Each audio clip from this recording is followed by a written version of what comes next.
ای مردک خوب مایل تو 6 ماه اوسمون د 3 روز در بین د 3 روز چخه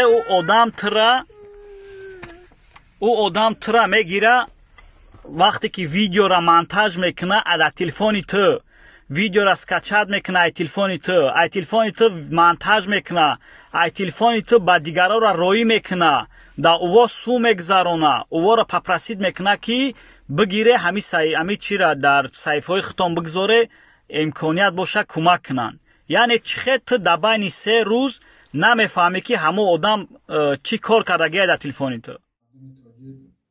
من زیای فراد سال تولدم 24 январи 1998. من این روز نوریدم که در سایت تاج مسلم ویدیویی که صورتهای من رو موندیم و من خطابی رو میفهمم که این شخص که کارتا شما گذاشته این شخص من نیستم. شخصی که نامش زرابیدین در کارتای ما زندگی میکرد همون گفت که پدپیش جمع کردن میتونم در تلفن. من گفتم من از گیر تونی پدپیش جمع کردن تیمده. من نمیدونستم که این کار میکنه. من نمیدونستم.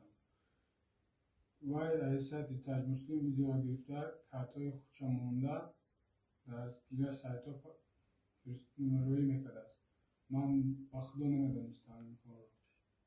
من از کل تاجیک تا مردم تاجیک بخشش میپرسم. من یک خطایی کردم که تلفن با شخصی که باورش نکردم ندادم. از شما خواهش می‌کنم که شما هم این خطایی را راه ندید. با مردم تاجیک من زرابیدین یک چند روز پیش یک ویدیو را از سایت تاج مسلم گرفتم.